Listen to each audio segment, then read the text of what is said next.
one of the things is why I started this organization, Veterans for Child Rescue.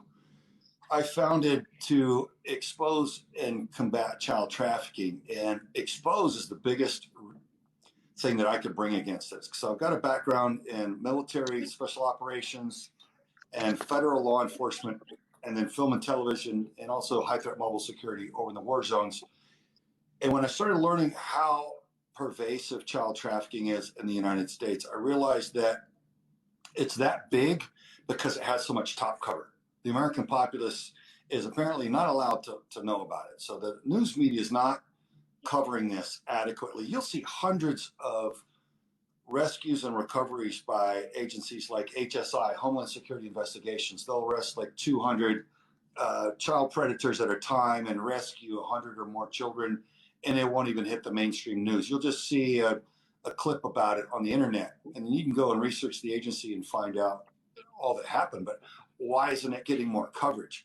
And it was really upsetting for me. So coming from a covert background in military special operations and counterterrorism, and even in the intelligence community, I realized that using a camera to expose and alert the populace to the threat on us all that's not otherwise getting out to people adequately is the biggest thing that I can do for the people that I love, the American people, so that we can change the culture to defend the children.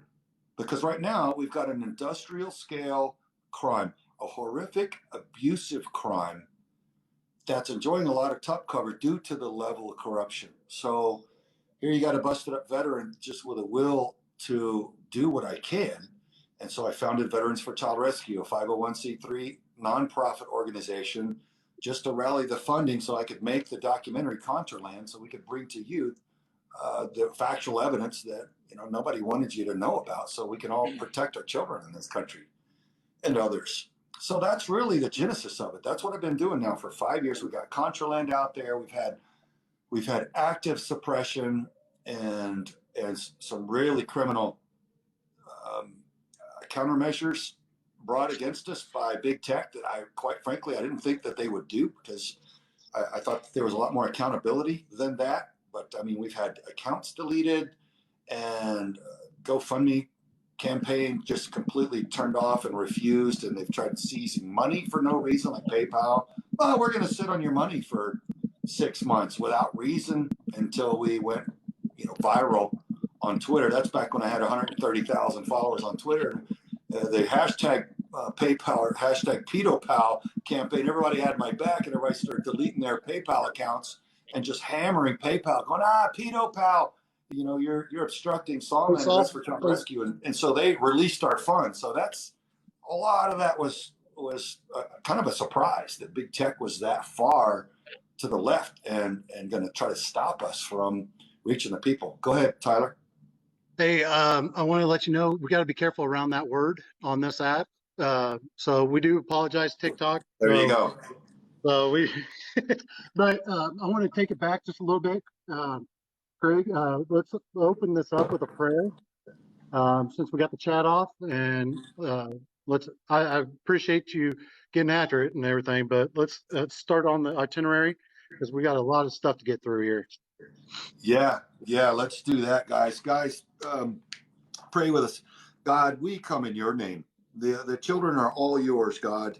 You created us all. The most precious and innocent are dependent upon the adults to defend them, and we know you want them protected, God. The Bible's clear about that.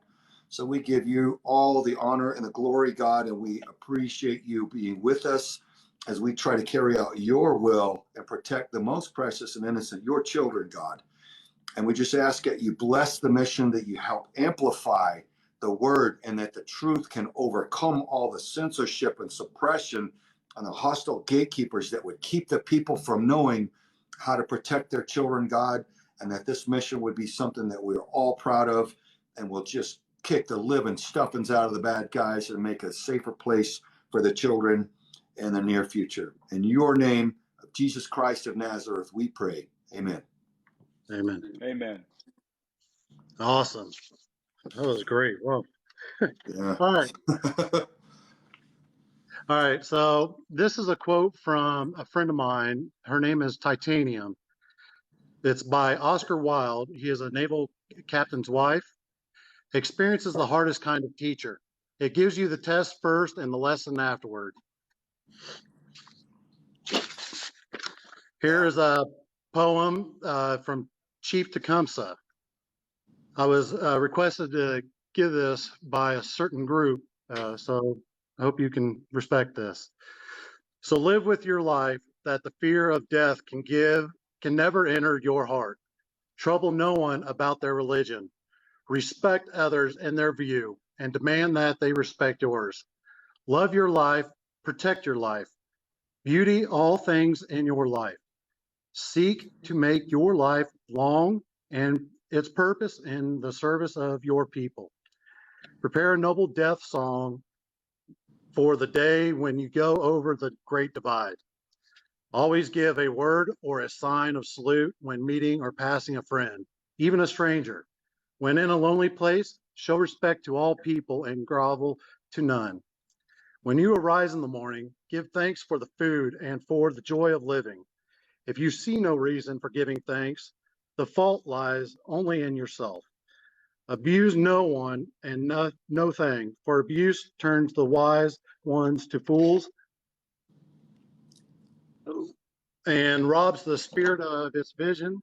When it comes to your time to die, be not like those whose hearts are filled with the fear of death, so that when their time comes, they weep and pray for a little more time to live their lives over again in a different way. Sing your death song and die like a hero going home. There you go. Thanks for reading that, Tyler. Craig, I forgot to print out one thing, but if you could please introduce yourself again and tell us who you are. If you could one more time. Yeah, well, my name's Craig Sawyer, and I spent most of my career in the military, SEAL teams, and then I did 5 years of federal law enforcement in the Air Marshal Service, and then I did 10 years of high threat mobile security over in the war zones for our Department of State and OGA for the intelligence community. Then I did about a decade of film and television, including some work over in Africa called Rhino Wars, where we ran counter-poaching operations over there. And that's really with the Rhino Wars, the concept of bringing cameras on real operations and showing the populace about a problem that there's not enough support for is really kind of the genesis of why I decided to film Contraland, because just like in Africa, they were losing the last of the endangered rhinos, and they wanted some of us Americans to come over there and make an Animal Planet special series on it, which we did. I just thought, man, that's a good way to show the American populace what's going on with the predators destroying the children in the United States, and a way to raise awareness and change the culture. Because when we start demanding that our elected officials bring stronger penalties against the predators and stronger protections for the children and better education for the children on how not to fall prey to predators instead of how to be an easy victim through grooming, then we'll start turning this around. But everybody's got to know about the threat. And right now, sadly, guys, they don't. I go telling people everywhere. I mean, I had a dentist appointment this morning. I talk to people everywhere I go about what's happening there. They're like, wow, no, I didn't know that. Well, we can't fight a threat that we don't know. And so here I am, like Paul Revere, sounding the alarm and letting everybody know, folks, well, here's a problem, but here's what we can do about it.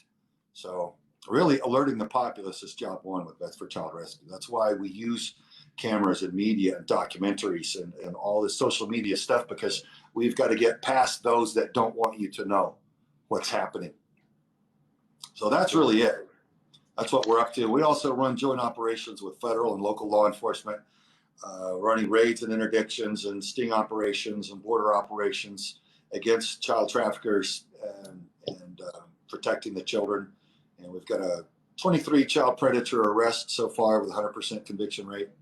And my daughter was targeted. She was abducted at knife point, and she was able to get away from him after a nightmarish night that really traumatized her. You can watch her story in our documentary Contraland You can watch it on contralandmovie.com. It's free as a good faith public service alert. It's about a 90-minute documentary. It's a high quality film, and it's all genuine, all real stuff. And it is a bit of a gut punch, but it will empower you with what you need to know about what's going on with the children, and also the genesis of it. So everybody that you see in there, the experts are on our board, and they are personal friends of mine. You see Jack Farmer, Bob Hamer, Dr. Judith Reisman has passed away last year since Contraland was released. So she was a dear friend and teammate that we've lost, but she remains on our board in memoriam, because what a hero she is, and a true champion for children. When you see what she's done standing up against the science fraud, Alfred Kinsey, who started this avalanche of child rape in the United States, then you'll realize what a hero she really is. Thank you, Craig. I appreciate Yes, that. sir. How can people help? You know, there's many things that you guys can do. Watch and share the content from Contraland clips. Links are in the bio. They're in my bio, and they're also in Child Rescue, and I believe they're in the Vets for Child Rescue as well. So if you guys need any information out there, make sure you click those links, and it has everything in there. Anything you got questions for, it's pretty much in that link tree. Yeah, guys, we spent a lot of time building a really extensive website with all kinds of tools to empower you with the knowledge how to get in touch with us in whatever capacity you have need for, whether you're law enforcement, or you're applying for positions here, or as a volunteer. There's all those portals and access there, and a lot of tools to make you smarter on how to defend your children.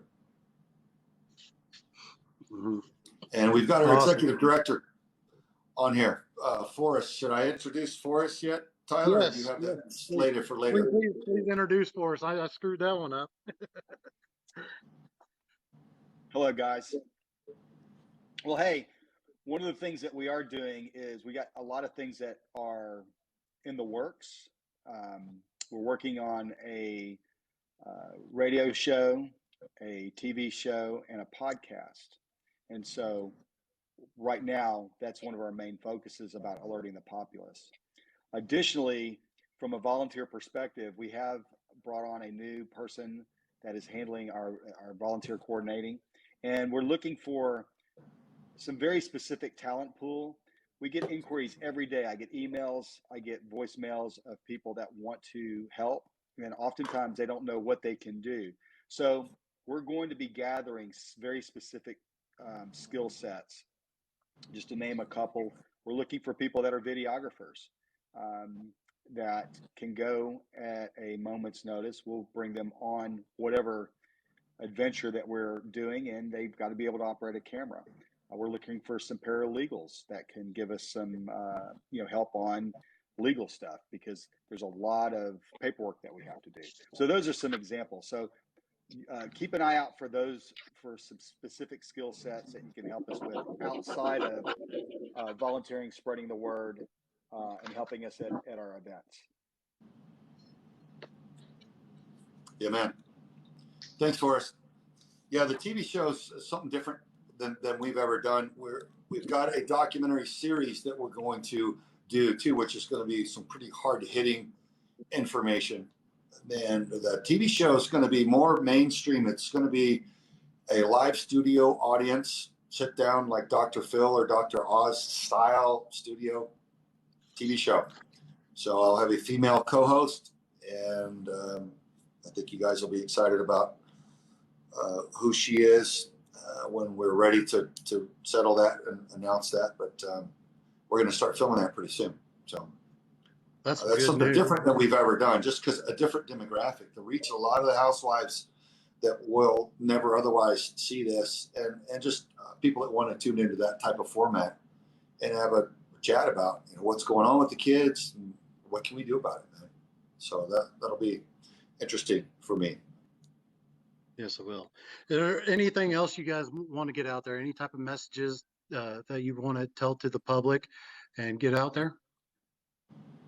Yeah, well, one thing that's really important is connections to DAs that'll prosecute. Whenever we have friends or allies, I should say, that are district attorneys that will prosecute child sex crimes, man, we could do great things there. Sadly, not all of them will now. And you may think, how could that be if they're a district attorney? Well, a lot of things aren't as they should be in this country right now. But when you do know those who are, please connect us to them, because we can work backwards from there and run operations in their area and put a lot of wins on the board for the people and make the citizens and the children safer in that county or district. So that's one thing that anybody can contribute if you know these DAs and even attorney generals.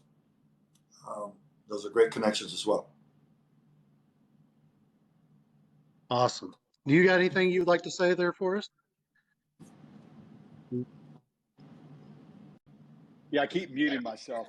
Yeah, we're, you know, the nice thing is as Craig was saying, is we're looking for, I always say, let us complain in your sandbox. And we want people that have connections to those jurisdictions and those decision makers and those jurisdictions that allow us to play in their sandbox. I tell people the first thing that you need to do is watch Contraland, okay?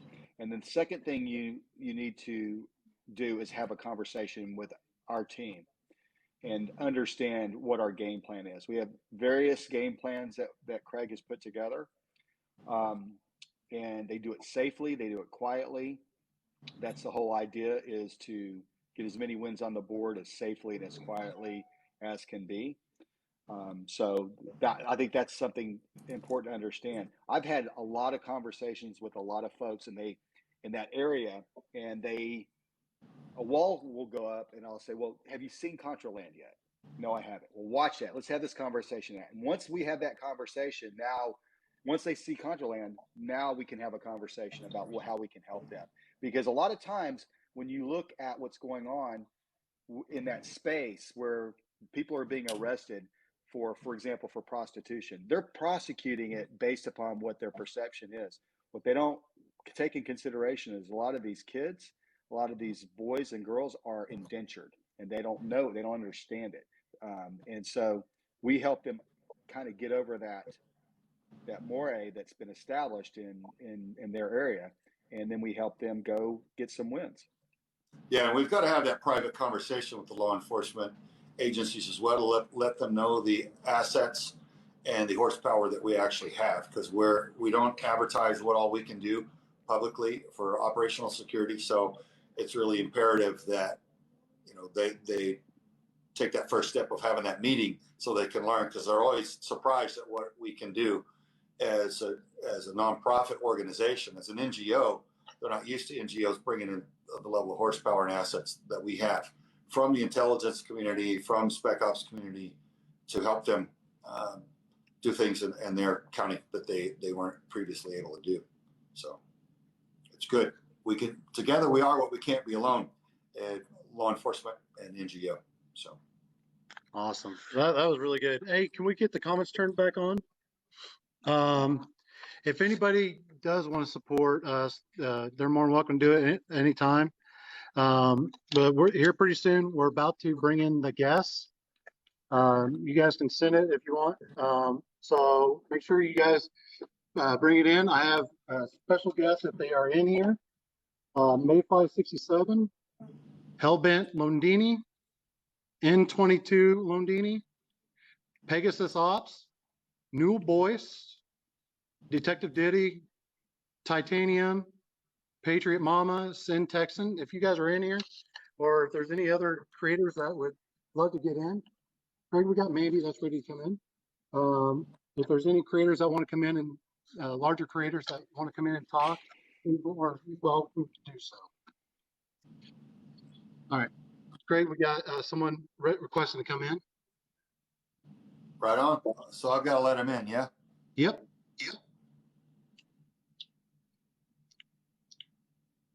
Let me know who you let in. We got Mandy in here. There we go. Hey, Mandy, how you doing, girl? Hi, Tyler. How are you? Oh, I am lovely. Hi. She should be on the big screen. She's much more attractive than us old ugly guys. Nice to meet you as well, Craig. Hello there. Nice to meet you. Thanks for your support. I literally had this whole list of things that I wanted to ask you, Nothing on here is what I want to talk about. The things that I want to bring up for the people in the chat, because I have watched Contraland, and some of the things that just blew my mind for the ones that don't know a lot about child trafficking, and some of the things that I learned watching Contraland blew my mind, was how prevalent this is. Can you tell them, the people in the chat for us, how many people you had respond to that one ad that you guys put out to try and bring in the, the predators in Certainly. that one day? All right. So on our first operation was in a very nice area in Connecticut. We put out a back page ad. And at that time, that was the platform that we put the first ad on. We use a lot of different platforms, but in that case, it was a back page ad. And it was a local ad, not a national ad, a local ad. And in 30 days, 5,000 unique hits. So 5,000 predators were within reach of that ad and responded for a 12-year-old girl. 12-year-old girl. Yeah. And one of So them there's no brought her a shortage of birthday predators cake. out there. One of it's them very brought her a prevalent. birthday cake. Okay. Another thing is, could you explain to the chat what grooming means? Yeah, look, guys, children they're not wired to be hypersexual when they're little. Their minds are innocent. They don't know about a lot of those things. And they have a natural aversion to anything. They instinctively know what's naughty and what they shouldn't be doing because they're not ready for it yet, even if their parents haven't taught them. And so it's a protective mechanism, instinct. And so a full-grown predatory adult that wants to rape a child is going to spend time trying to break down that child's defenses so that the predator gets what he or she wants. And that's what grooming is that entire subversion, that attack, that talking, that giving of the gifts, that kind of dating type of interaction to break down the child's defenses, to get the child to give in to that traumatic sexual encounter. And some people are very naive and like, well, if you just, if I can have sex with a child and the child's not beat up and bloody, then there's no harm done. But what they don't realize is what I've learned from adults who have had that done to them when they were children. And they say, Craig, it was so traumatic. My little mind, this was done to me and I couldn't advocate for myself. I didn't know what to say. I didn't know how to fight back. I was so scared. I was basically just mentally paralyzed. And I was tormented after it because it was a man. And I don't know if I grew up as a boy worrying whether I was gay or why didn't I fight back more, and ashamed of myself. A lot of them commit suicide. A lot of them have deep psychological trauma. And the predators never think about that. They don't care about the kids. And the ones that are trying to normalize child rape don't care about the kids. And they never mention the harm to the children, the psychological trauma. They just mention the rapist and what the rapist's preferences are. Well, I say, look, folks, we have to talk about the children. We have to advocate for them. A human brain is not fully developed, like the outer cortex, frontal lobe, not until 23 to 25 years of age. So you look up any university studies and you'll see that that's the age now. 23 to 25, they're saying. Wow. Not until then. And so that's why you don't see little 7-year-old courtroom trial lawyers, because they can't advocate. And certainly a child can't advocate for themselves and figure out a psychological and verbal defense against someone that's trying to their best as a predatory adult to overcome all of their objections to having sex with an adult. So that's what grooming is breaking all that down, and we've got to protect the little ones because they can't defend themselves. They're defenseless. Absolutely. And somebody asked in the comments what happened to the 5,000 people that responded to the ad. And I'm just going to tell them, watch Contraland. But There you go. I like that. Another thing that was brought up in Contraland was that the majority of these children that are targeted are children with no father figure in their lives, and that these predators can pick those children out. They can see it from a mile away. So guys, just be all up in your kids' business.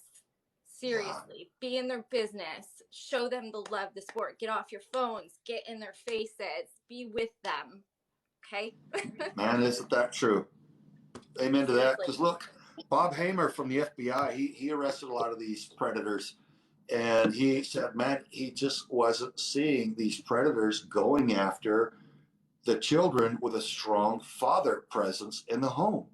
Yeah. Why? Because that's a harder target. That's And definitely a harder target. I teach a training course called Hard Target Training, and it's to make people harder targets for any sort of predator. And we want our children protected.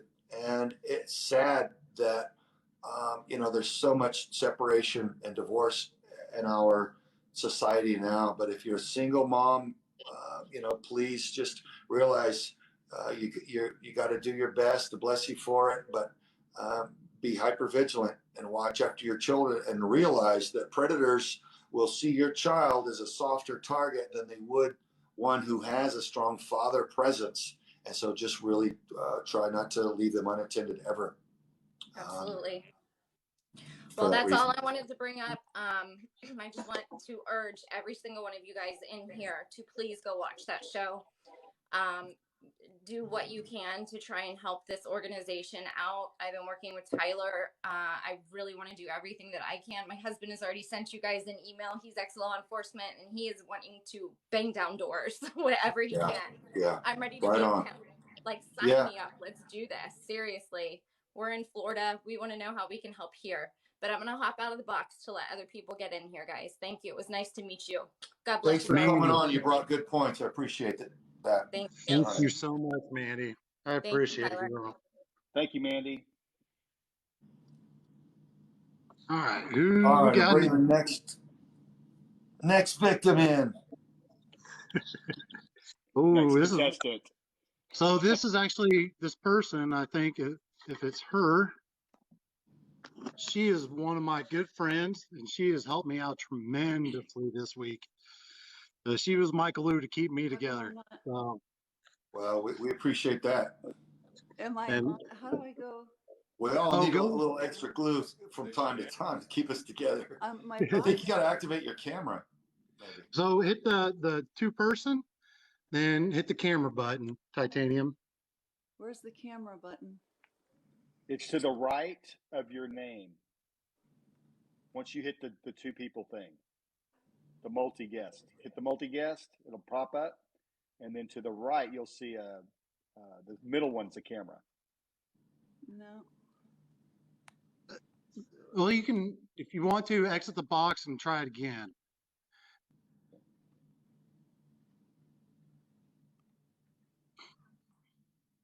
All right. So, or unless you just want to talk the way you are, you're more than welcome to. Can you hear me? Yeah. Oh, yeah. We got audio. All right. Let me sign out. And do I have to go live? No. What you want to do? Just stay there, Titanium. We'll handle it here. Yeah, just go ahead and say what you have to say, and we'll do an introduction a little bit later. Okay, that's fine. Listen, I want to thank you first and foremost for all that you're doing. And just to introduce myself, I'm a survivor of a near 18-year domestically abusive marriage. I researched what happens to children when they grow up in domestically abusive households because I did not want my 4 children to be at a disadvantage. Upon finding about what happens to those children from domestically abusive households, I do see a direct relation to what happens to children who are sex trafficked. And the similarities are very powerful, very strong, and very in your face. There's no denying it. So as I'm listening to you talk, I realize that the resources I have are resources that could benefit your organization. So rest assured that I will be connecting you, and I already have. I live in Trumbull, Connecticut, and I remember when you were out here, because I have an individual that I am friends with who is the director of public safety in a town in Connecticut, and he's going to be in Tucson in 2 weeks. You're going to be introduced to him, and the people that he works with are retired FBI, military, Department of Defense, CIA. So I'm quite serious about connecting you with all that I can. My daughter graduated from University of Arizona, and I happen to know that Oh, wow. their legal students out there are very into children's rights. So that's another potential connection for you. So I watched Okay, Contraland. good. Maybe we can follow up on that. Absolutely. Hey, Titanium. Yes. If we can, the connections, we can talk about them later. But Okay. yeah, if you got anything else you would love to say, I would love to hear. Well, what I want to know is, I'm about awareness. I want to know what the reach is with youth programs in your area or any other area as to what children need to be equipped with to avoid being sucked into some type of child sex trafficking. Is there any research on Yeah, that? well, we've got a partner org, Sold No More. They've got a Power Over Predators training program that's absolutely brilliant, and they go into the schools and teach. But it's just like us. They run up against a lot of opposition. People don't want to let them talk to the children and train the children how not to be victims and how to be empowered. So one of the things that all children need to know is how not to fall victim on their phone. Some apps, and I won't mention any app names, but everybody on here is probably familiar with that. Apps are hostile. They're owned by hostile foreign nations, and they have different functions to them that aren't advertised on the surface. So some apps out there have facial recognition, and your child may be on an app and think it's just playing with another child, but actually they're playing with a predatory adult on the other end, pretending to be a child. Absolutely So right. facial recognition software, identifying who your kid is. They can take covert still images and even video of your child. And imagine if let's say you've got a teen son, and he's 12 or 13, and there's some girl.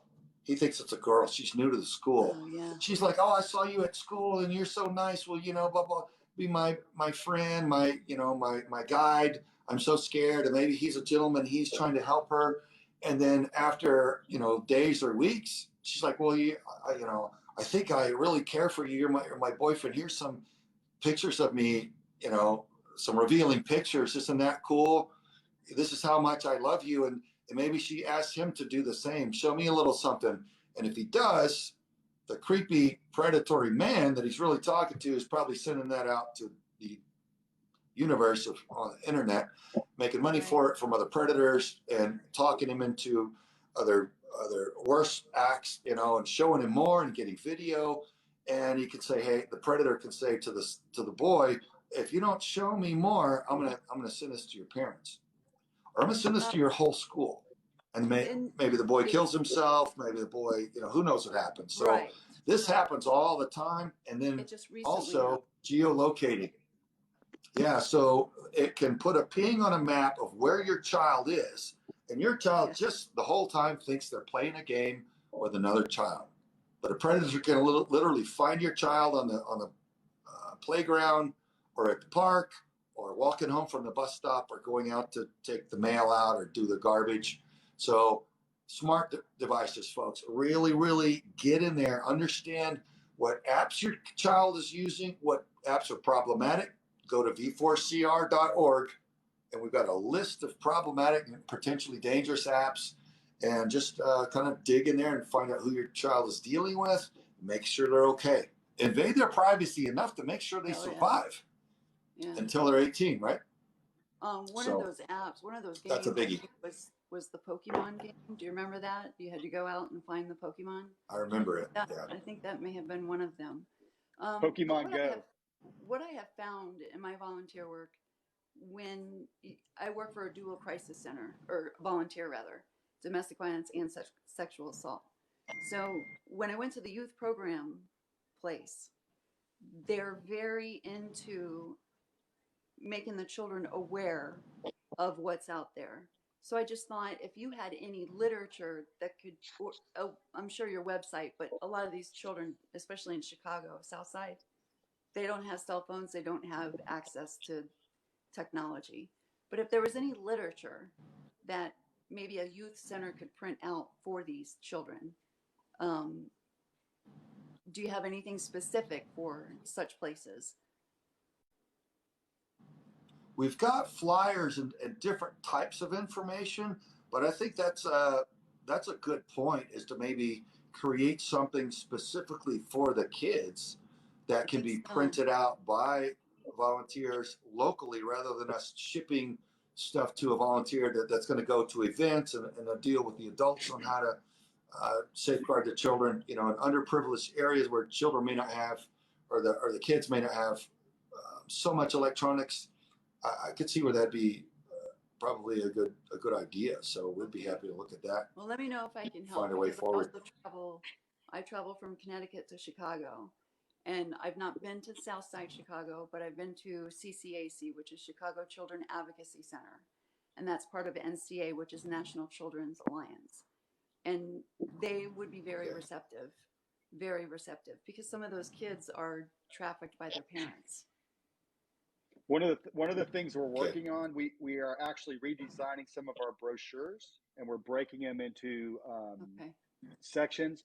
And one of the things that I want to do is I want to put it on a 4x6 or a 5x7, because you could print photo paper cheaper than you could print brochure, significantly cheaper.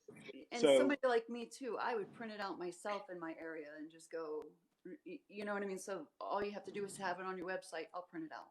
Yeah, exactly. Be on demand. So you can hop over to Costco, Walgreens, and they always have coupons. You can crank out 100 copies for significantly, less. I mean, we have a brochure now. One of our main brochures, it's about, with shipping, it's about 70 to 80 cents per brochure. And so it gets pretty pricey. So we're working on that. I will add the list from the perspective of the kids and make that an on-demand item for anybody that wants to take it to the schools or to the church or to any youth centers. My last thing, I was Coach Dicka's personal assistant, and the football greats call me Dot. So that's what I do. I connect the dots. So I will do this. I will definitely do this. And I want to thank you. And your daughter is a rock star. I watched the movie, and she is absolutely right. She's taken her life back, and she's taken her power back. So good dad, good parenting. Yeah, well, we're grateful because, she did that op with us, and that was, that was 3 years ago now. And she did brilliantly, but after that, she was traumatized, and she had a kind of a down period. I'm not going to air out her business here, but she was struggling for a bit, and now she's stronger and better, and we're so grateful. We're so sure that she's going to be a strong advocate for other children, because whenever we talk to her, she's just got that strength of character. She's morally strong, and she's like, just like she was with her predator. Nobody can be allowed. He can't be allowed to do this to anybody else. He's got to go down. She talks about that with other kids. Like, this can't be allowed to go unchallenged. We have to start a program, and we have to. So she's a force to be reckoned with, man. All of us in this family recognize that she's. I think the big man upstairs has his hand on that girl. Yeah. She is her father's Well, and daughter. Tressa too is Irish and Cherokee. She's not one to be messed with either. You get on her bad side. She's put a lot of bad guys away. She's taken predators out of their businesses.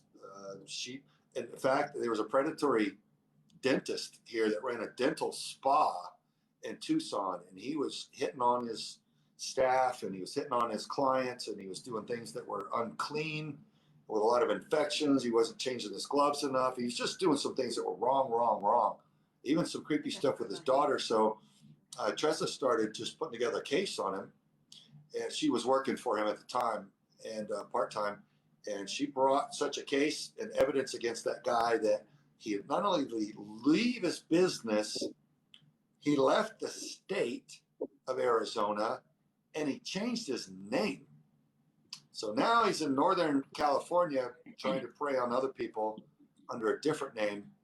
But that's how badly my wife can fixate on a predator. She's like a dog on a bone. She doesn't let go, man. So that guy, he found out he messed with the wrong one there. So yeah, that's what comes by it honestly through both of us, really. I don't want to take all the credit.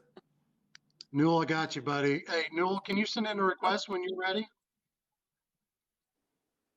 Well, it is very nice to meet everybody. And you Thank as you so well. much. You as well. Thank Thanks for you. your input and your You'll be hearing support. more from me. You bet. We look forward to it. Thank We look you forward so to much. it. Bye-bye. All right. God bless. All right, Craig, now we're starting to get some people in that I don't know. So hold on before you start bringing people in. Let me look at the Okay. list. Bring in Newell Boyce. Newell Boyce is a fairly large TikTok creator. He's only got 2 million followers. I mean, he's a great individual, and he got motivated not too long ago, and I heard him on his live say that he's going to be changing a bunch of stuff so he can make a difference on this app. So, but Newell, I'll let you speak it out. I just wanted to get you by until you got in here. Well, thank you very much, Tyler. Nice to meet you, sir. My name is Newell Boyce. I've been on this app for 1 year. Over the last year, I've noticed quite a few things on this app that really kind of shook me a little bit. A, being that the child predators and the woman abusers and womanizers have free reign on this application, and men like us who try to stand up for them, we get destroyed and we get taken off this app very quickly. However, I found a better way of doing this, which is just alerting the females, leave the men alone, because if you say anything to them on this application, unfortunately, what happens is you give them more clout, right? So, what's the word I'm looking for? Controversy sells on this application. Okay. So if you talk bad about women, you'll get followers. If you talk, and unfortunately, that happens to be the case. So my job right now, what I'm trying to do is just come through here, give everyone a safe place to come, a safe place to hang out where there's no judgment, and we can look out for them, help them, guide them in the right direction, and keep them in a community of people where they're not going to be hunted, where they're not going to be lurked on or predators, looking for them or grooming them, as we like to say on here. So that's what I would like to do, and I would like to do it with everyone's help. All right. Yeah. Well, thanks for creating a safer place online. It's without saying too much about apps. We had a president that wanted to ban a certain app in our country, and other people fought him and stopped him. But here we are. So I applaud anybody that tries to create a safer place to hang out, for sure. Absolutely, and I appreciate that. Newell, do you got any questions for Thanks for your Craig? interest in this subject and your support. Yeah, so I know that you guys are involved in recovering children. Am I getting that right? Well, we welcome that. But we want to really end child trafficking so that all the children are free and don't have to be rescued anymore. Alerting the populace to this epidemic, this industrial scale crime against children is the best way to eradicate it. So we're out to eradicate it. Expose it is job one. We arrest the predators. That's job two, because every predator rapes and destroys an average of 70 children throughout their lifetime. Some rape hundreds of children, because let's face it, guys, predators love to put themselves into positions of unsupervised access to children. So they want to be scout leaders. They want to be school teachers. They want to be Sunday school teachers. They want to have any sort of unsupervised access to children, which they abuse, and they rape the children and they traumatize them and all that. So some get caught on day one, and so it's 0 or 1 child, and others never get caught. The average is 70 each. So every child predator that we arrest and put in prison to rape no more represents an average of 70 children that won't be raped by that guy. So that's the second thing that we do. And we also recover the children wherever we're able. But now you've got to realize in the United States, you are not legally allowed to move a child without a power of attorney from that child's parents. So if the parents know that the child is missing and they know where their child is, they're probably not going to go to a nonprofit or for a recovery. They're probably going to go to law enforcement. So there's not a lot of that child recovery thing going on in the United States by NGOs. That's a law enforcement function. So we have been able to do it, thank God, and we love it whenever we can. But alerting the populace and taking down the predators is the bulk of what we do. So in other words, what we need to do is, this is the way I'm taking it. I could be wrong, but what I think we need to do is learn to teach not only the young people, but even the older people, recognizing these people and what they look like and what they act like and how they move. And just like you said, we all know that they love unsupervised. And there's a lot of children on this application who are unsupervised. You can go on their page and you can see the grown men by the hundreds that have commented on their videos, Yeah. So you're right. We just need to alert them and get them more aware of what these people look like. Yeah, the social awareness of the dynamic of how the predators stalk the children, especially online now. So yeah, once everybody's aware, they can look after their children a lot more effectively. So if there's one thing I can ask you, what can I do to help better and help make this movement better on this application? Is there anything that I can do personally to help this happen?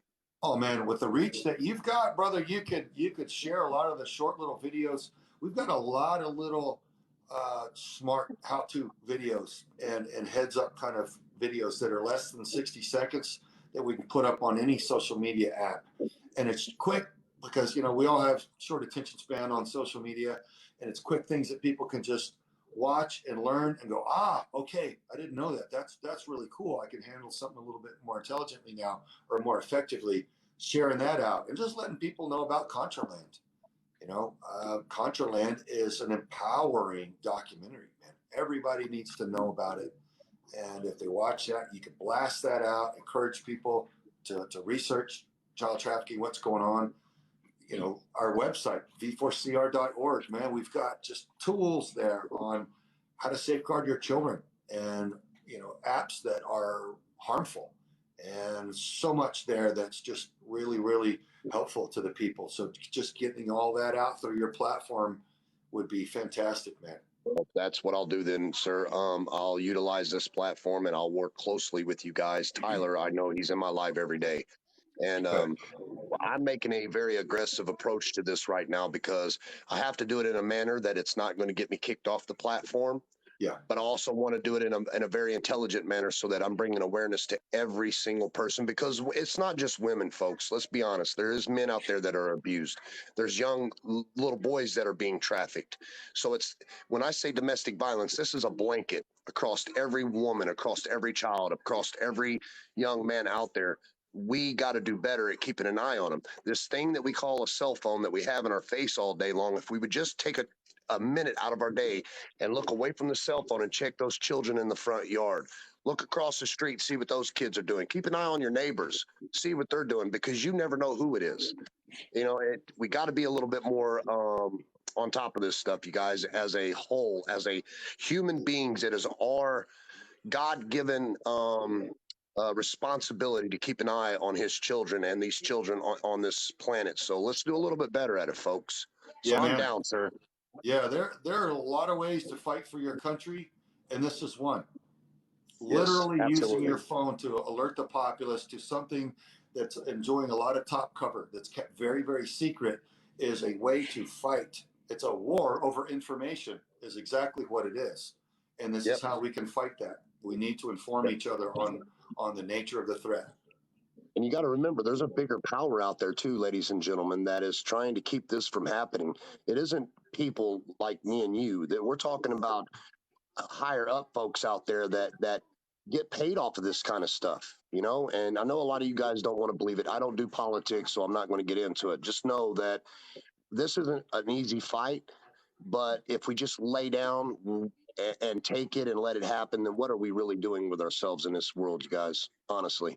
So I'll die protecting these small children. I have 3 girls and 3 boys, and I would I ain't gonna say what I would do if something ever happened to my children like that, but let's just do better as a group, as a whole. Yeah, I told the detective something when my daughter was in the hospital after her abduction and rape that motivated them to get busy getting the guy. They said that they'd probably it'd take them a long time to find the predator. And I said, you don't have that kind of time if you plan on beating me to him.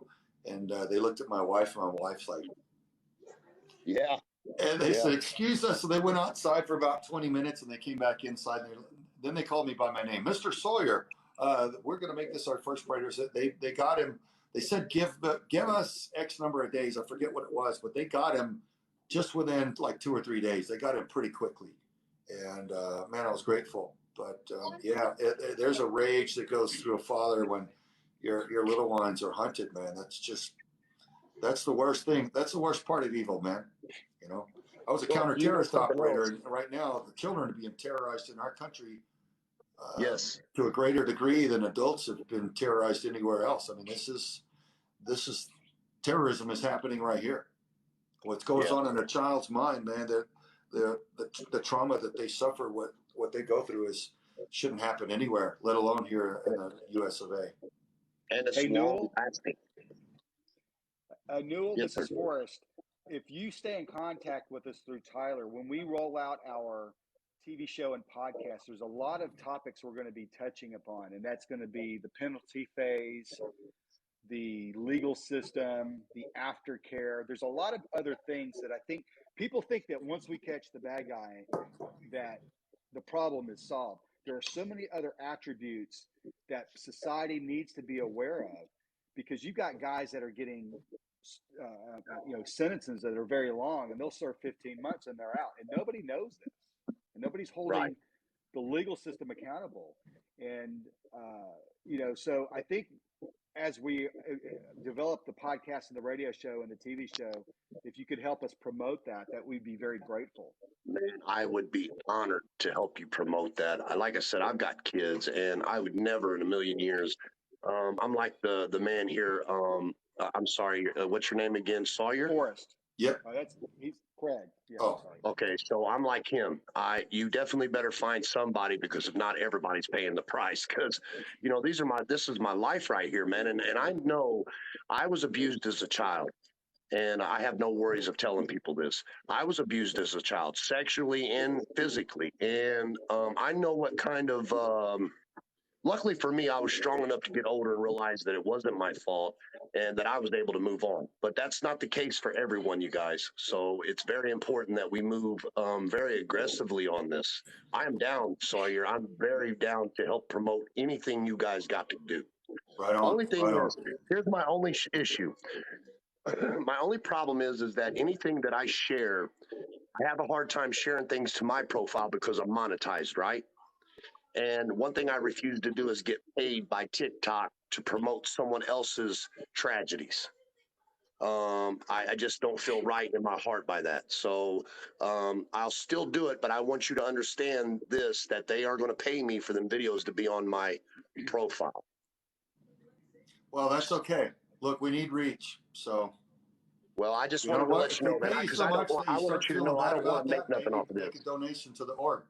Everybody wins. No, well, I definitely will. I just donated over $4,000 this week to the 𝐞𝐫𝐚𝐝𝐢𝐜𝐚𝐭𝐢𝐧𝐠 Foundation for Domestic Violence Awareness. So I'll definitely do that for you guys. Thank you, man. Thank you, sir. Hey, Newell, if you have a connection with TikTok, I would love to explore it, because there's a button on TikTok in our profiles where we can add a nonprofit. Yes. And we are on Tiltify, but it is not connected to here at TikTok just yet. Are you through 501c3? Yes. Oh, yeah. Okay, so then I won't have no problems getting that on here then, because as long as you guys are 501c3, you are accredited by the government. Therefore, they have to recognize it to an extent. So I will do my best to get you guys on the board. That way we can keep your banner on our screens when we're doing our lives. Right on. Dude, Right I on. appreciate that. That would be a big Very help for good. me. That's something I've been trying to do the last couple of weeks that I just couldn't get anywhere with. I got a few connections, buddy. I'll make some shit happen. But again, thank you guys so much. And hey, Sawyer, hats off to you, brother, for everything that you're doing. And I guarantee you that this isn't the last you're going to hear. We're going to work our ass off, and we're going to be right behind you 100% to help this stuff work. Right on. It won't be long before we can look back and be very proud of the results that we've all brought together. So, man, we're I think grateful we can for all agree if everybody's we can save assistance. 1 child, 2 children, 10 children, 15 children, we're doing something. We'll move from there. Yeah. Right on. All right. You have a great day and a great night, everyone. Thank you very Thank you. much. Thank you, sir. Yes, sir. All right. Let me look at the next victims Oh, here. cool. Who's on my list? So there's a person named Hellbent Londini. Does anybody know James Nelson? Let me know. Hellbent Londini is the next guest.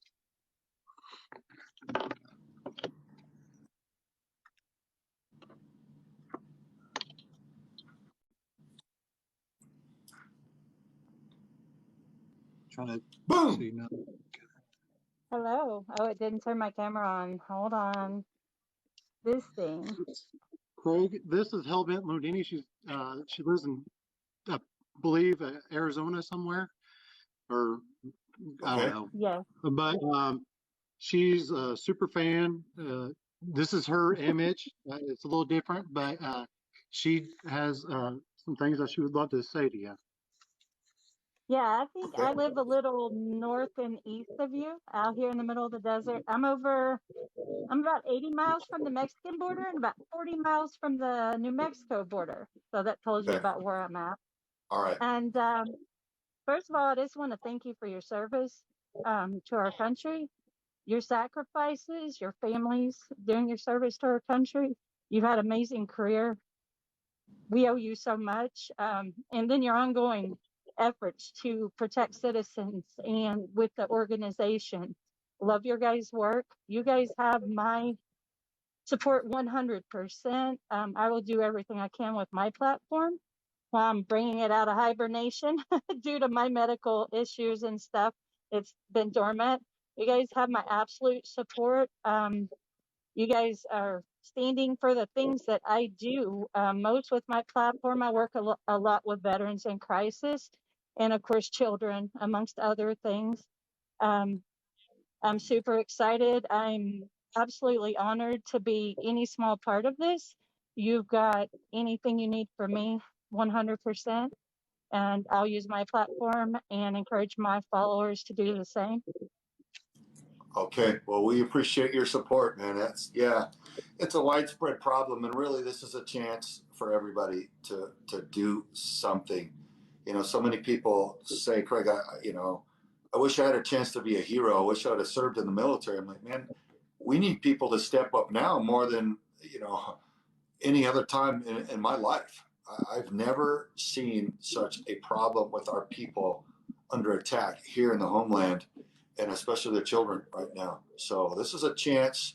It's a bad situation, but it's a great chance for everybody to get involved and do something that you feel proud about, and it makes a difference that changes lives of the little ones. So this problem came about because one guy really got active politicking to normalize the whole concept of raping a child. And now here we are decades later with, a couple generations later, with the psychological healthcare system, a legal system, and an educational system that are all very permissive of this type of harm. And so it happened. And so now I would like to think that if one rotten science fraud can start this avalanche of destruction, how much more can all of us good and decent people, if we orchestrate and coordinate our efforts, reverse it? If this destruction got started by one guy, we can start reversing it, and we can drive this from our nation. You know, the whole idea of destroying your offspring should not be part of our culture. I'm sorry. It'll never be okay. It'll never be normal, and we can never condone it, because a child can never advocate for themselves. They don't have the mental capacity. Their brains are not developed yet. So it'll never just be another sexual preference. That can never happen. So that's where we draw the line. We stand in front of the children and say, leave the kids alone, man. Because I meet grown men, rock stars, famous rock stars, special operations veterans, hardened combat veterans who have been molested, raped as children, you know, guys that they're like, well, I didn't know what happened to other guys. And what am I to do other than I'm supposed to be a man. So I just ate it. I just swallowed the pain and just internalized it and never dealt with it.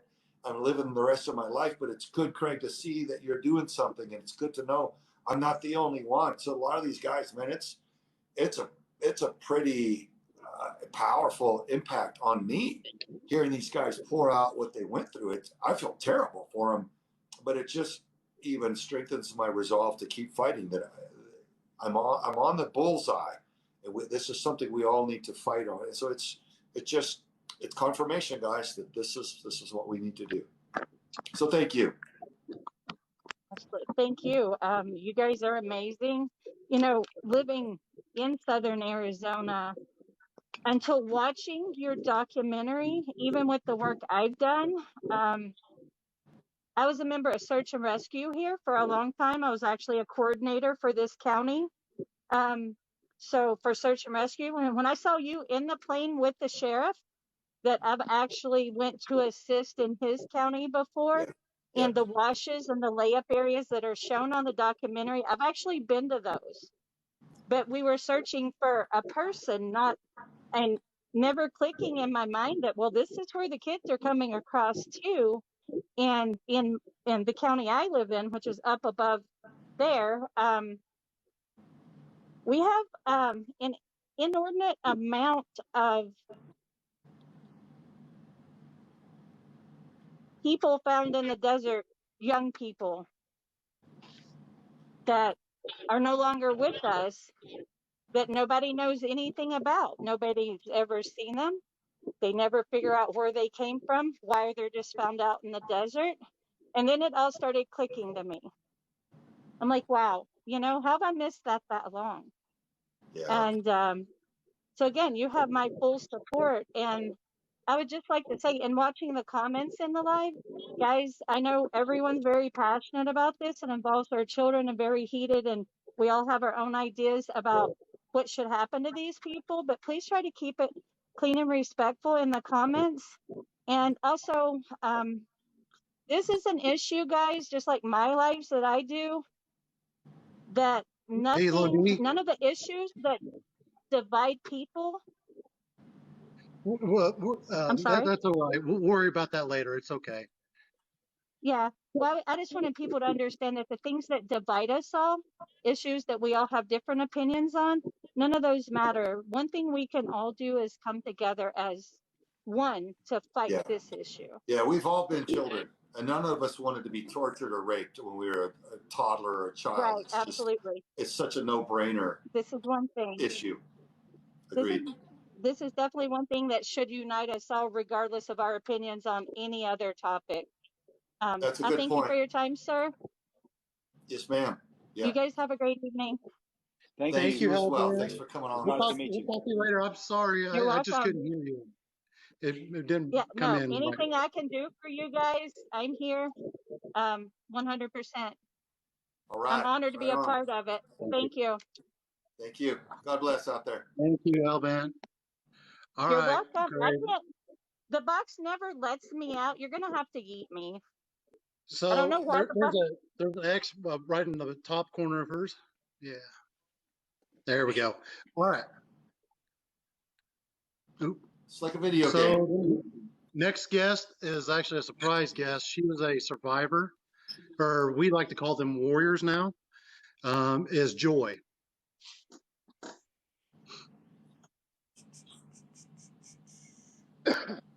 I'll get you next, 𝐞𝐫𝐚𝐝𝐢𝐜𝐚. I don't see a Joy.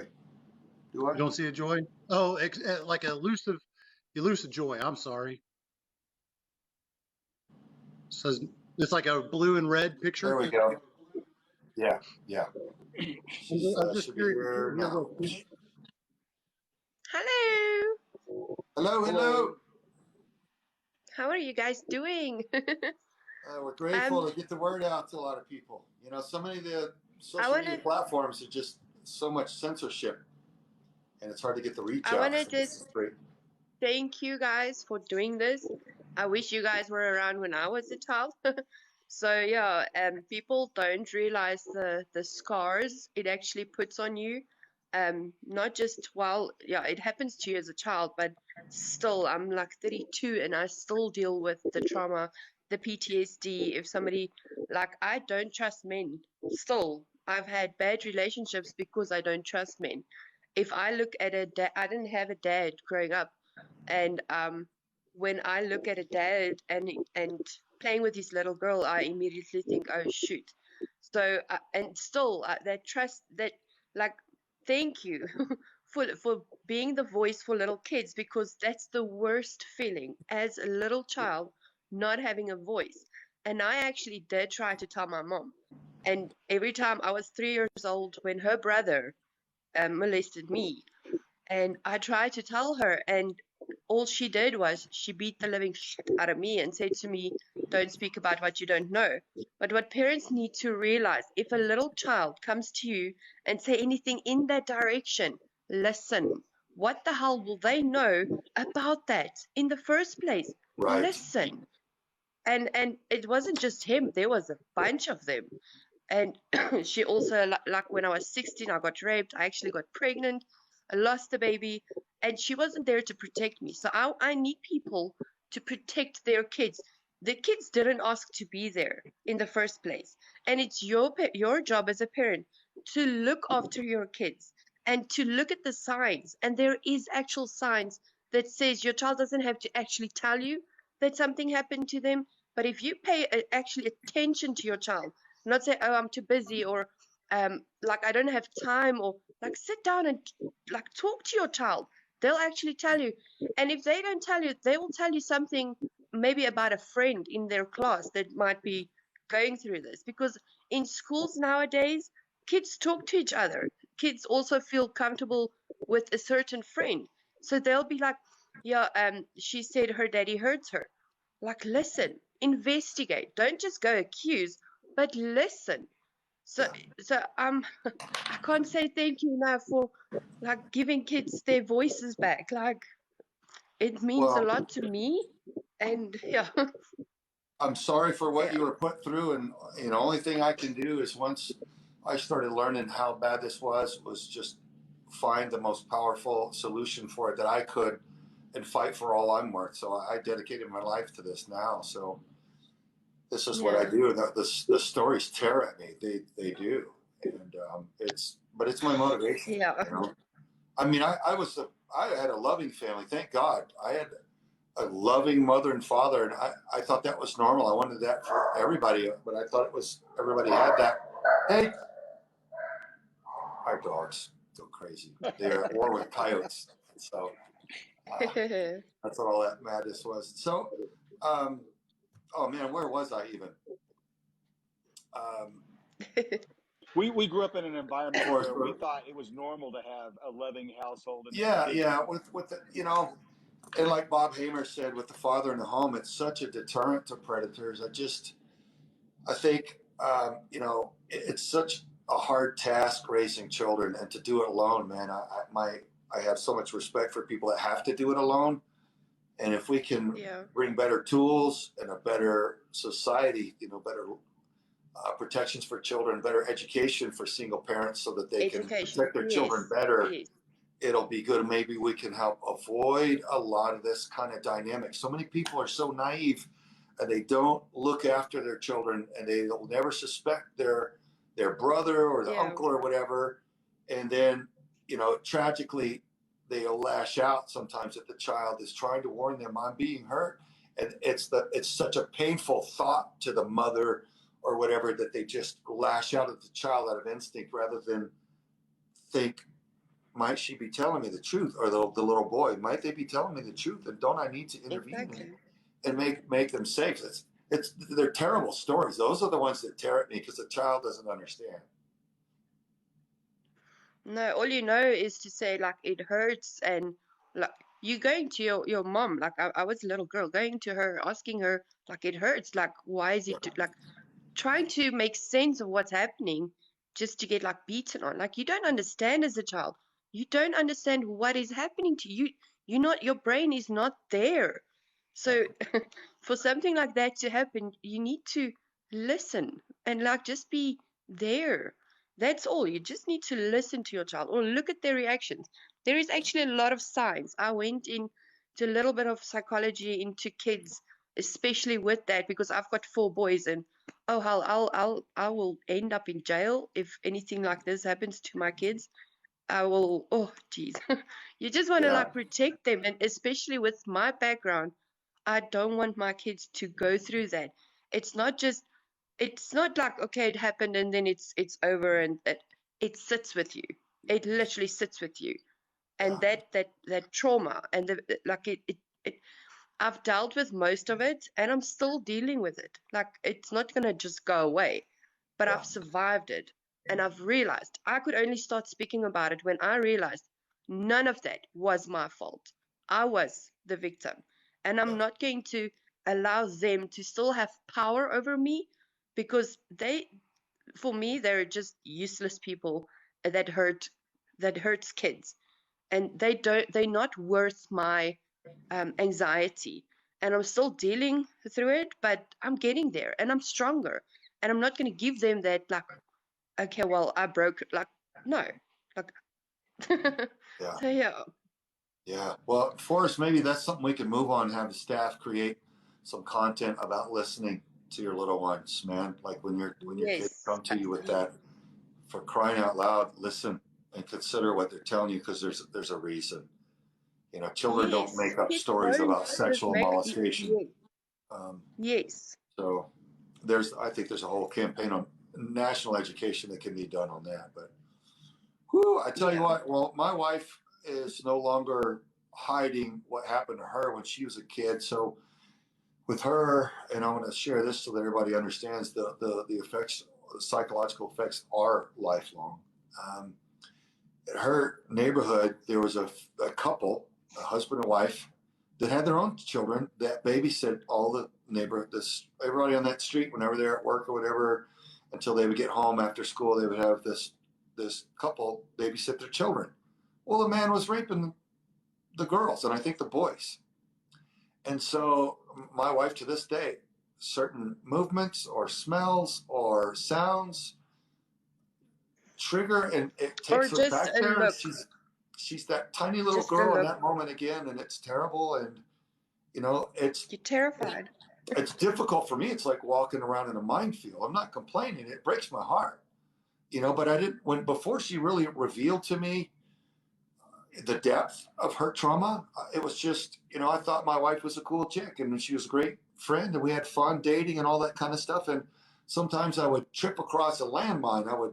She would smell a certain deodorant or cologne or hear something on TV or whatever. And she would change. She would lash out at me. I'm like, my God, what have I done? It was like I was getting blown up without understanding why. Well, now I understand what kind of Same with things my trigger her partner. and why. It's people just need to know this is not a game, man. Children are not a toy.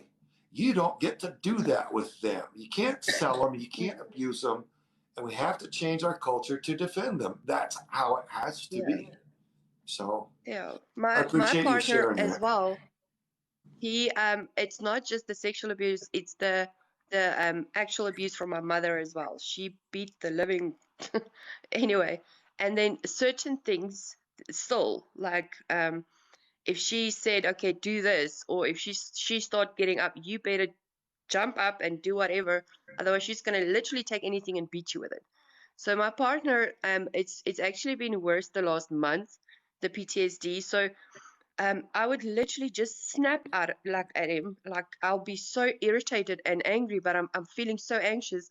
It's as if I can't breathe, and it's nothing he did wrong. And I actually had to sit him down and say, it's not your fault.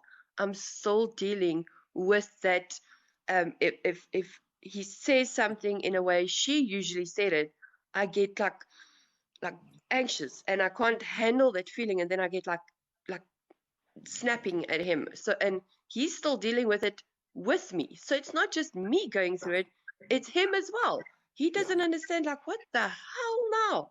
And it's basically not his fault. It's my mom's fault that did that to me, and that I've got those triggers. I always tell him, I'm so sorry, it's a trigger. I'm going to calm down now.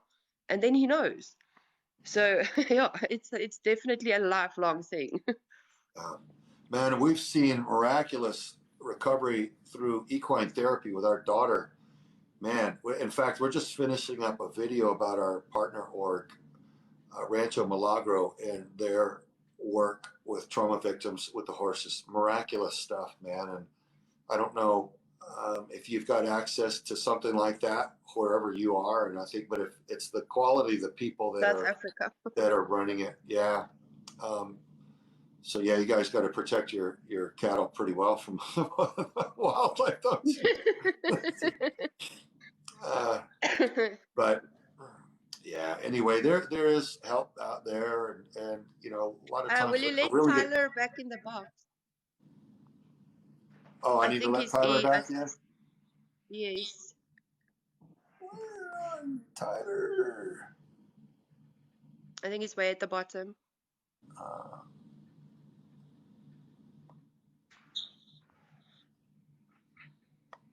Thanks, good eye.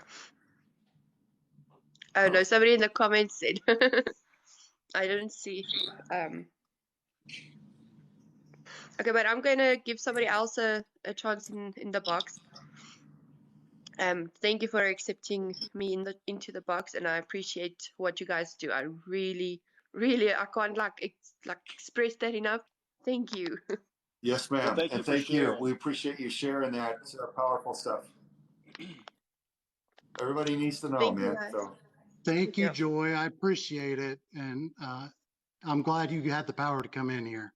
I know you and I have talked, and I really do appreciate you coming in here and sharing that. Thank you. And I'll be in touch with It's you, only okay? a pleasure. Thank We'll talk you. soon, okay, girl? Okay, thanks. Bye. stay well. All right. Let's see. James, I believe someone's already gotten to you. We're going to wait until after the live, then I'm going to come find you. Make sure you add me so I can find you, okay, James? 2A Patriot Mama, we're going to let her come in, and we'll, I believe, wrap up the guests. Okay. And then we'll get this stuff wrapped up here. I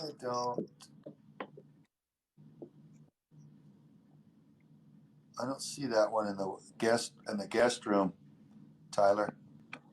You don't see her? Should be like the second from the bottom. There's like a space 2A Patriot Mama. Yeah, space. Oh. Yeah. Underscore. Or yeah, underscore, my bad. That's all it was. Here she goes. Thank you. I appreciate that tag. How are you? We're well. First of all, thank you for your service. Thank you for taking the time to spend with us here on TikTok. Oh, it's a privilege. And thank you for your organization. Yeah. I am a huge advocate for child trafficking. I am probably one of the most banned accounts on this app. 21 accounts in. Wow. But Tyler connected with me, and we've had a great relationship off this app, talking and discussing a lot of stuff. And I was so excited to hear that he was going to get you on here. But I do have a lot of questions. Okay. Hopefully we've ready. answered some before we got started. So within all of my we did, accounts, but some of those questions I think need to be answered again. But we'll probably give you about 5 minutes or so if you can slam through that. I'm going to slam through as quickly as I possibly can. All right, go. So one of my questions is for your organization, which I am fairly new to. I did see your documentary twice, and I absolutely love it.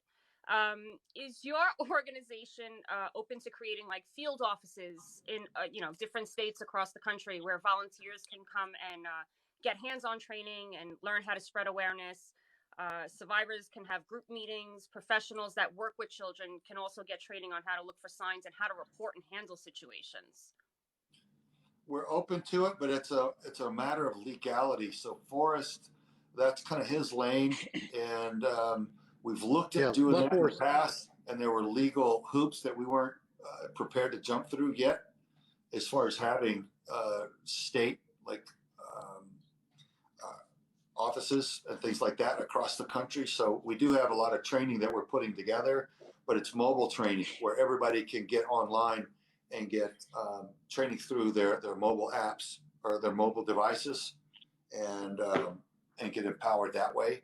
So how we will expand, I don't quite know yet, but that's something. I mean, look, you're looking at a handful of people here as far as the ones that actually run the organization. So I pull in the Viper team, the guys that I need. I know a lot of guys that I've operated with for decades, and I can bring as many of them into operations as I need. But the day-to-day grind of all the stuff that's required to run the org, well, it's only a handful of us. So some people think we could just expand, and we've got millions of dollars to do, all these field offices, and it's just not. We're not that scale yet at all. So we would love to expand like that, but it's just not quite in the cards yet. Forrest, is there anything that you have to say on it? That's so applicable? Basically, what we've been talking about recently in this regard is a mobile app, both Android and iOS, and we've actually talked to several different folks, but we're working with somebody now, and we want to take the training, and the essence would be to do several different things.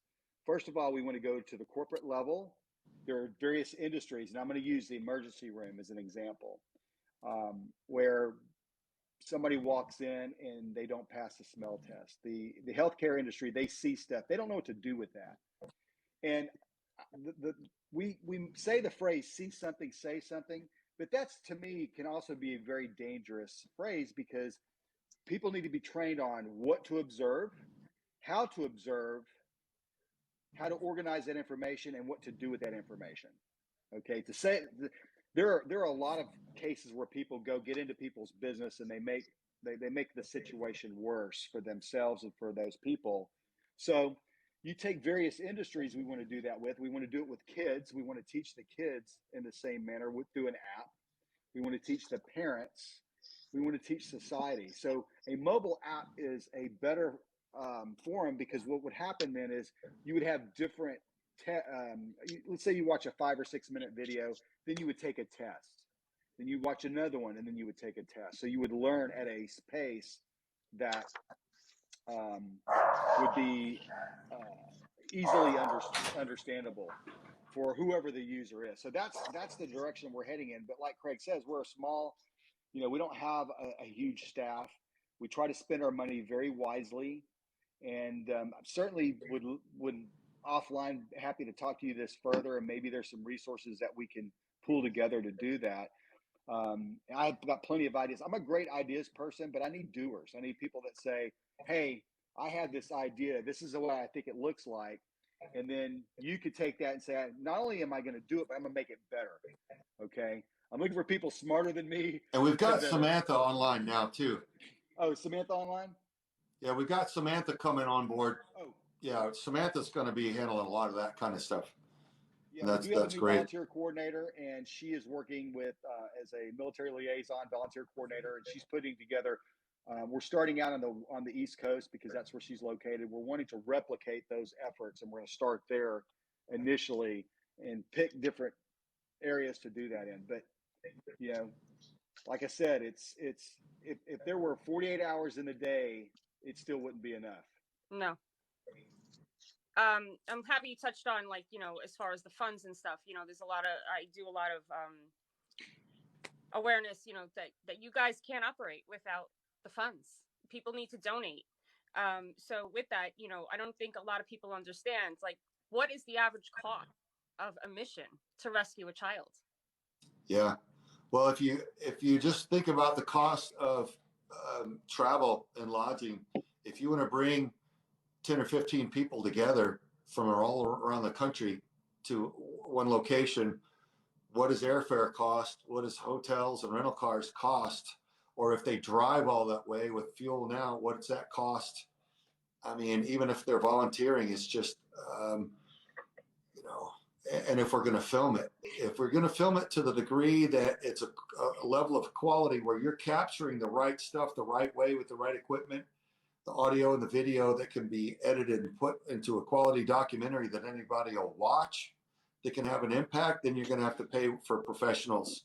And what do they cost? So those are the kinds of things that can bring, like one sting operation can be about $20,000. You're looking at a 3-day operation with a day of, you know, prep and liaison, all that stuff, and then travel to and from. So, you know, it's not cheap doing business of any kind now. So we're trying to find always more ways where we can do it more efficiently without paying big corporate rates for travel and this and that, and how can we do it more efficiently. So we're working with that. A lot of people are helping us in different ways, but yeah, it takes money to get things done. It does. And that's why I try to push everybody to donate, because without the donations, you're not able to do this. Right. So, you know, it's so important to donate to any organization, yours or any organization that's rescuing children. What I wanted to also know, how do you receive your cases? And does your organization have jurisdiction within the United States, or are you only able to assist when asked in the United States? Yeah, well, we've got a level of investigative capability that that we won't announce to the populace for OPSEC reasons. So we get our cases from law enforcement, we get them from tips, and we get them right through our website, some of you guys. And so the key is just having the evidence that would stand up in a court of law and witnesses that will testify, and being based on actual facts. And a lot of them, you know, are custody cases or things like that. We're trying to do a system where we kind of evaluate the type of operations and investigations that need to happen in each case. And some need to go to law enforcement and some need to be moved on immediately and all this kind of thing. So there's kind of a triage as to what type of case is being presented. But, you know, with law enforcement, we like to work with law enforcement, because once we know we get a DA or an AUSA, if it's going to go federal, who will prosecute, then it's game on, right? So we don't need law enforcement to run our operations, because we could just arrest the predators and turn the evidence over to the feds and get them prosecuted that way. But we like working with law enforcement, because if they make the actual hands-on arrest and process them from there, it makes it just smarter for liability purposes and so forth. So there's a lot to it, but it's actually pretty simple once you've got the relationships with law enforcement down. And, you know, most of us are former federal law enforcement in addition to military special operations. So we understand how things need to be handled. So that really helps as well. Okay, so besides the donating to obviously your rescue organization, what's the top priority message you're looking for from advocates like myself to push out to the public that have large platforms or out there speaking to everybody about this, that will further your mission to rescue more children or further your organization? Well, our organization, if you want to help us, you'll realize all we want to do is help the children. So, you know, getting laws, you know, stronger legislation against the predators, stronger protection for the children, stop these things like grooming the children in kindergarten on how to have all kinds of, you know, perverted sex, you know, as a child. So get the word out, you know, Contraland, watch Contraland, go to our website for all the helpful tools is there. That's all always good and standard messaging. Look through all the tools so that you understand how to get involved, how you understand how to protect your children, safeguard them, and those kinds of things. Pray, always pray, because there is a place from which the inclination comes to the predator on, oh, I feel like I want to rape children. Well, where does that come from? Right? And other people that are like, hey, I think I want to stop that harm to children. Where does that thought come from? So there's such a thing as good and evil, and they are in conflict, and the children are right in the middle. And so, you know, as you do everything else, as you help us fund the mission, as you get Contraland out, as you spread the website and connect us to law enforcement, always still pray, because it does matter. We are spiritual beings, humans, having a human experience for a while we're on this earth. So praying to the big man upstairs, man, never underestimate that. Yeah, it's funny you say about the legislation too, because I actually have some connections with a networker that I work with behind the scenes. I will be flying to Illinois to meet with certain individuals, one who is running for Congress that did get Colton's law passed, 𝐞𝐫𝐚𝐝𝐢𝐜𝐚𝐭𝐢𝐳𝐠 Tanner and Representative Chris Boss, who just recently had unanimously a harsher sentencing bill for child trafficking passed in Illinois as well. They will be meeting with me and my team when I get there, and we will be sitting down to draft up legislation for harsher sentencing, amongst other things. It's so important because the sentencing is ridiculous. Well, look, let me say again, there are more than one way to fight for your country, folks. She's describing one. That is her fighting for her country, changing how things are done. That's going to affect countless lives.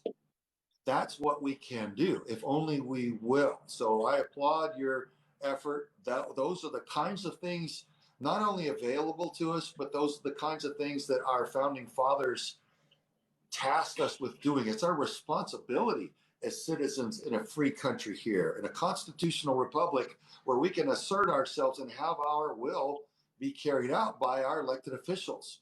And if we sit back and can't be bothered with politics and the law, then the rats take over everything and they run it how they want. They run it into the ground. So, man, strong people of moral integrity and character rolling their sleeves up and getting into the system and asserting themselves like you're doing is fantastic. If only more would do that, we wouldn't have this problem. Well, that's what I've been trying to educate everybody that's on my platform that asks like how they can get involved. And I always tell them, listen, you have every right to go and find out what, bills are being, put into play in your state, in your whatever, and look at them and go, if I see a bill, I will make a video about it and I will tell everybody, here's the number, call your senators, call your representatives, get behind this bill, get loud. And, and nobody realizes, what's really going on because they don't tell you, they don't report about it. So it's so important that everybody realizes and gets to see what's really going on in their states. What bills are they trying to pass? What kind of legislation are they trying to put in play? They work for us. The government works for us. It is your right to get behind and see what is going on. It's your tax dollars. We She's also right, need folks. to simplify. We need to simplify these bills too. Okay, they've gotten very complicated. We need to start simplifying, because I think the reason that people don't pay attention is if you ever go read a bill, it puts you to sleep. And these are topics that they don't have to be that complicated. And there's loopholes. Yes, exactly. There should be no loopholes. There should be. It baffles me that if you get 10 years, how is it that you serve 3? That makes no sense. The judges should not be able to do that. If there is a recommended sentence time, the judges should not be able to give something minimal. Don't even get me started. Well, I love the passion. When good people put our heads together, good things happen. So this is good. Exactly. This is just the first discussion here, but I applaud it. Do you got one more important question you need to get out? Then. Well, you know which one. What I wanted to know is, I do a lot of fundraising for, like OUR Rescue is one of them that I have the option. What I want to know is, on your website, will you have the option for people to actually go into your website and strictly open their own fundraiser under their name with a link to share on their pages? Everybody can obviously donate directly, but you have that option for somebody to go into your page and, you know, click a button that says open a fundraiser, and they could share their link and say, hey, this is my fundraiser for Vets for Child Rescue. Donate to my link. I would applaud that. I know some social media apps have that function where you could put it on your page and it all automatically goes to the charity that you're promoting. But I mean, I'd be wide open to it. I just don't know what it would take to get that done. That's why I got smart staff behind me helping build all this. We'd be happy build all to this do out. that. If you know how to do that, it's I don't know how to do that. But I can discuss it with you. There is options on other websites, and I just personally, I don't like to touch money. Anything I do, I like it to go directly to the organization, and that's it. I don't want to touch anybody's money. I'd rather it go directly to the, you know, the fundraiser, whatever it is, and just call it a day. Okay, and we do take money directly on the website, but you want somebody to be able to highlight what their contribution efforts. Right. It's a measurable item. It's like if I'm out there beating the bushes for your organization, I wanted to understand what my impact was. It's a smart strategy. Let's get together on that, and maybe you can help me. I'll get with my web person. I have one on OUR Rescue currently right now, and that obviously was before I met, but I'm on board with any child organization right now because of my direct link. I have raised over $3,200, or up to, I think, $3,200 in the past couple of weeks, just from people donating. So I can see how much has been donated. I could actually now go in and thank everybody. I could see who donated, and I know it came because I promoted it. Yeah, we would love to do that. So it's inspiring to see how much you're able to do and track it. Right. Yeah. So Tyler will get us. Yeah, we can look at that, and we'll do that. And you could be our first, our beta tester. No problem. I'm ready. All right. Awesome. Do you have any more questions you got to get out? Are you good? No, I'm good. That was the list of my questions. Listen, I have a ton of questions. I'm not going to keep you here all night. You'll definitely give me those questions. So that way we can get it to the team and get them all answered for you, because you deserve that. And we'll get you going. Thank you. Thank you so much, Craig, for your time, and thank you for your mission. I truly appreciate it, and I commend you. Yes, ma'am. Thank you. Have a good night. You too. All right, Craig. We had a lot of domestic violence, mental health, and veterans. Do you have any messages for those organizations, those communities out there that need that on this app? Because those are some other organizations that have reached out and said they need some help. And, you know, would you have a message for them? In what way? I mean, like a message on go ahead. Yeah. Yeah, just to create awareness for them. You know, there's other things that they could do as well. Just kind of like using our method that we can implement to their strategies as well. Because I think that growing this community is going to be really big, and that's one thing I really want to do is just grow this stuff. So, you know, I told you that I wasn't going to be in this. I was going to leave right after this, but I'm still in this fight, man. I'm going all the way with you. So you tell me what you want from me. Well, yeah. Well, look, there are a lot of things that are wrong in this world, and there are a lot of people that have been harmed and wronged and are struggling and suffering out there. And everybody deserves to have some sort of healing and correction. And I think just the good people networking like we are here and finding solutions is good.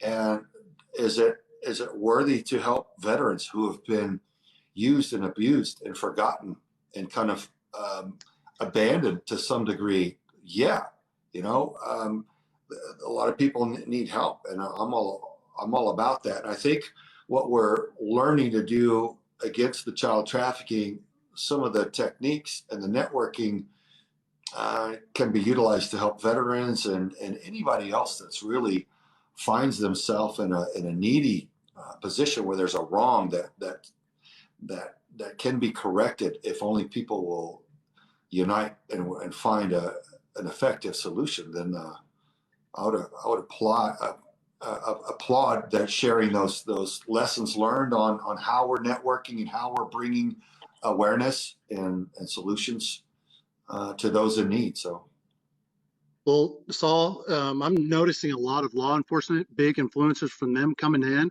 I would love to get in the box, but we don't really have much time, unless you guys are free to keep going. It's up to you all.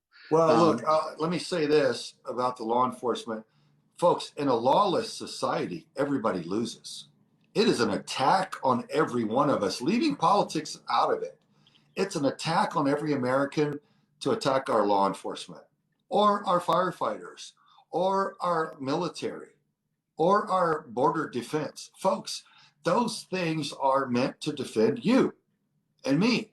And anybody attacking them is not your friend or mine.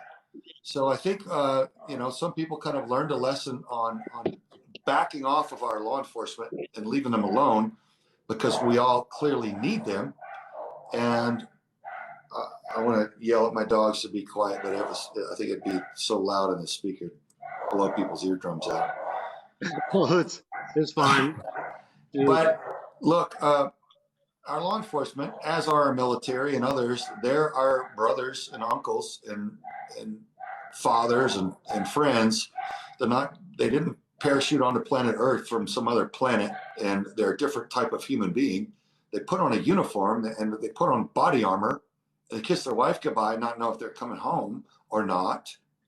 And they check their weapons and they check their tasers and everything else. And they get in the vehicle and they go to work to try to serve and protect you and me. So I applaud the fact that the attack, the overt attack on our law enforcement and defunding them is starting to fade, but we need to build that back up. And we need our law enforcement deserve training. They're well trained on how to deal with dope, how to process those kind of crimes and violent crimes, but they're not so trained in most areas on how to defend the children and how to, like if you make a traffic stop, if you see children with adults,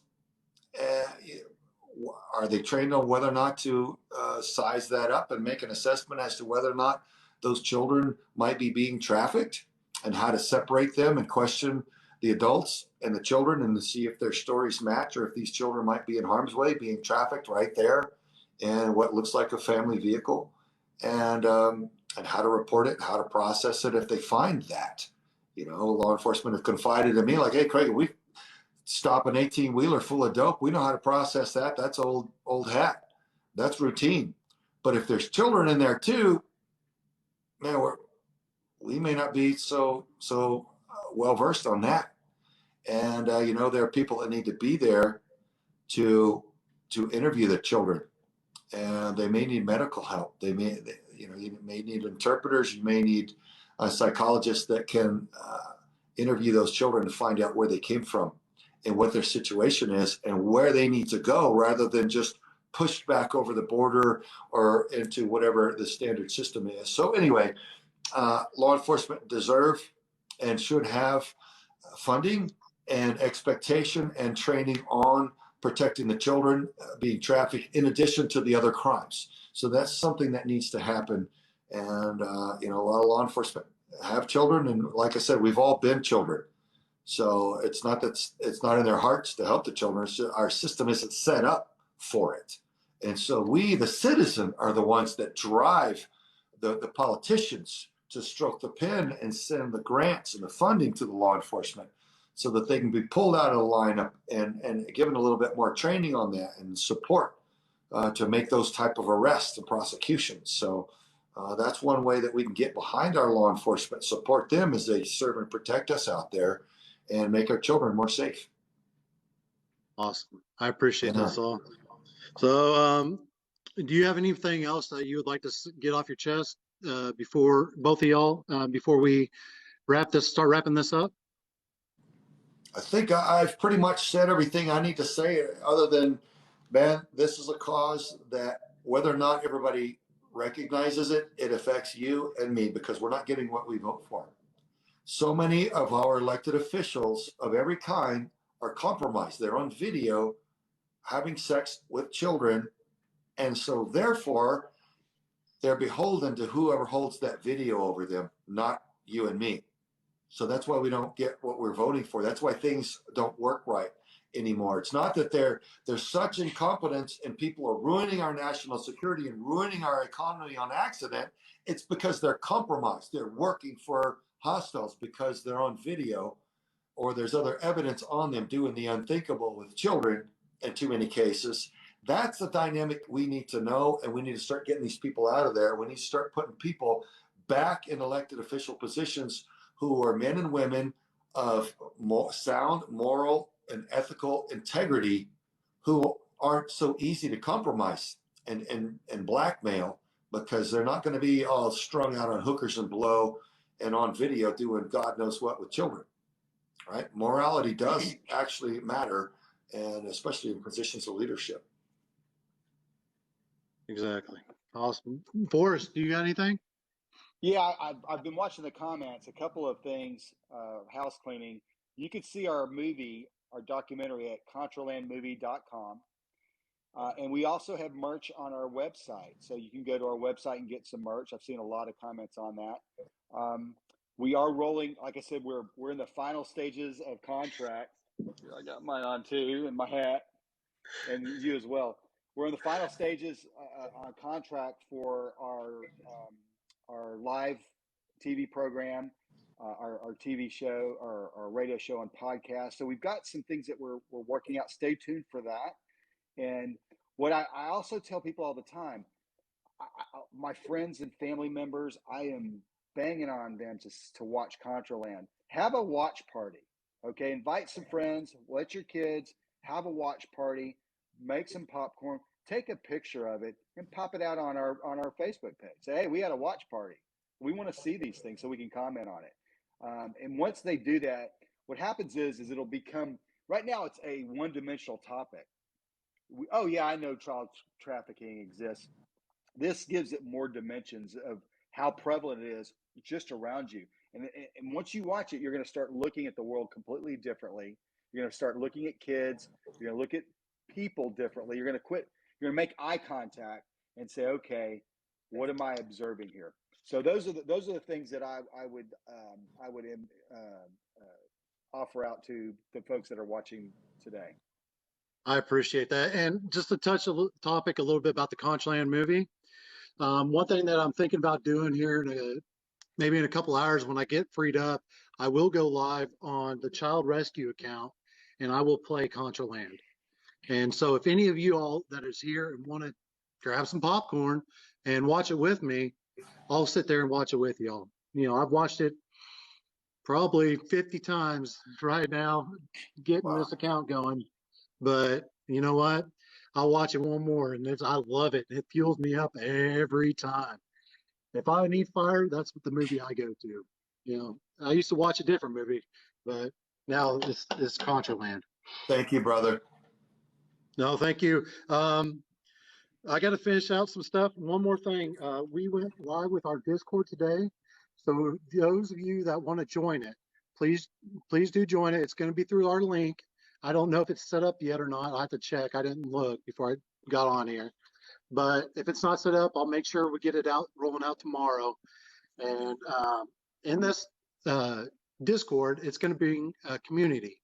We're going to try and get you guys support, get you guys information you all need to go out there and fight this battle with us. You know, this is all just a trial run right now, but we'll see how the Discord goes, and if it's off to a good success, we'll keep going with it. That's my hopes with it. I appreciate that. I'm going to close it out with a list of thanks, people that have helped along the way, and I appreciate it. First of all, I want to thank each and every one of you from the bottom of my heart. You've inspired more hope in this world than I could imagine. This has been a beautiful process that we have all been able to create together. I couldn't have done this without the help of friends and supporters of Vets for Child Rescue. My company, the Evolution Group, would like to say thank you for allowing us to work together, Craig and Forrest, and the rest of Vets for Child Rescue. Here are a few other special mentions. There are a couple friends of mine that I extremely need to thank. They took the movie Contraland out and email blasted to almost 2 million subscribers. Thank you, Chad, Travis, and Jim. You are all so amazing with your continued work. All right, this is their information.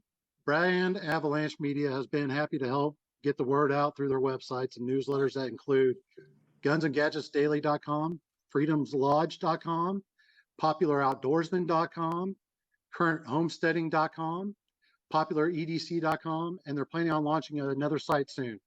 Sign up for any and all their newsletters, and if you can, make sure you also check out gunsamerica.com. Thank you, Jim. I owe you dinner. Hellbent and Smurf, thanks for the Discord. I appreciate it. Titanium, Frogman, Vets for Child Rescue, Baby Kraken, and Kraken Skulls. So many of you, the list just keeps going on. And so many of y'all just got in the fight with us. Please continuing sharing, posting, and duetting our videos. Stay alert, and talking about this topic is how we get the message out there. Thank you all for coming and attending. I hope you all have a safe and blessed night. Anyone got anything else to say? Nope. I think you're good. And Mayfly, I think you forgot Mayfly and Oh, Joy. yeah, definitely Mayfly. Mandy, she does, just so you know, she does mental health awarenesses on Mondays. I can't remember the time, but it's around noon o'clock. So if y'all are in here and need some good support, she's got it. All right. Well, I appreciate everyone coming in. If y'all need anything, just meet us on Discord. Thanks, y'all. All right, Craig,